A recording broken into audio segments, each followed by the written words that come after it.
মহান স্বাধীনতা ও জাতীয় দিবসের কুচকাওয়াজের চূড়ান্ত প্রস্তুতি সম্পন্ন হয়েছে। এরই মধ্যে জাতীয় প্যারেড গ্রাউন্ডে কয়েক দফা মহড়ায় নিজেদের ঝালাই করেছেন সেনা, নৌ, বিমান বাহিনী সহ বিভিন্ন আধাসামরিক বাহিনীর সদস্যরা। ২৬ মার্চ মহান স্বাধীনতা ও জাতীয় দিবসের কুচকাওয়াজে সালাম গ্রহণ করবেন রাষ্ট্রপতি মোহাম্মদ শাহাবুদ্দিন। যোগ দেবেন প্রধানমন্ত্রী তারেক রহমান, তিন বাহিনীর প্রধান, মন্ত্রিপরিষদ সদস্যসহ সরকারের ঊর্ধ্বতন কর্মকর্তারা। এছাড়াও উপস্থিত থাকবেন বিভিন্ন দেশের রাষ্ট্রদূত সহ দেশি বিদেশি অতিথিরা।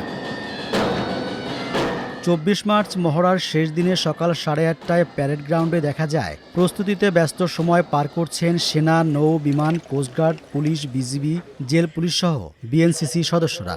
সকাল ৯টার পরপর প্যারেড গ্রাউন্ডে আসেন কুচকাওয়াজের অধিনায়ক, নবম পদাতিক ডিভিশনের জিওসি ও Savar area commander major general S M. Asadul হক।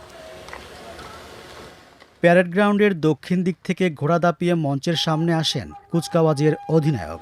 সশস্ত্র সালামসহ কুচকাওয়াজের অনুমতি পর্বের পর জামি রাষ্ট্রপতিকে নিয়ে কুচকাওয়াজ পরিদর্শন করেন তিনি। এরপর শুরু হয় কুচকাওয়াজ। একে একে রাষ্ট্রপতিকে সালাম দিয়ে মঞ্চ অতিক্রম করে কন্টিনজেন্টগুলো। দুটি খোলা ট্রাকে করে কুচকাওয়াজ মহড়ায় অংশ নেন বীর মুক্তিযোদ্ধারাও। স্বাধীনতা দিবসে প্যারেডের পর চলবে আধুনিক সমরাস্ত্র প্রদর্শনী। এর মাধ্যমে জানান দেয়া হবে সামরিক শক্তিমত্তার। আধুনিক ট্যাঙ্ক, ট্যাঙ্ক বিধ্বংসী মিসাইল, উন্নত আকাশ প্রতিরক্ষায় ব্যবহৃত যান্ত্রিক বহরের মাধ্যমে বার্তা দেয়া হবে এদেশ মাথা নোয়াবার নয়। তাই মহড়ায় যান্ত্রিক বহরও অংশ নেয়।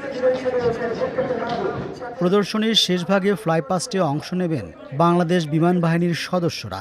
আকাশে ক্ষিপ্রতা দেখাবে আধুনিক যুদ্ধবিমান MiG-29। থাকবে সামরিক হেলিকপ্টার মহড়া। যুদ্ধকালীন প্যারাট্রুপারদের অবতরণের নমুনাও দেখা যাবে এদিন। সবশেষে অ্যারোবেটিক ডিসপ্লের মাধ্যমে আকাশপথে যুদ্ধের সক্ষমতার ঝলক দেখাবেন বাহিনীর দক্ষ বৈমানিকেরা।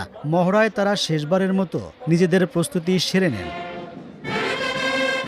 মুক্তিযুদ্ধ বিষয়ক মন্ত্রণালয়ের নির্দেশনায় সশস্ত্র বাহিনী বিভাগের তত্ত্বাবধানে এবং নবম পদাতিক ডিভিশনের ব্যবস্থাপনায় জাতীয় প্যারেড স্কোয়ারে আয়োজিত হবে এই কুচকাওয়াজ।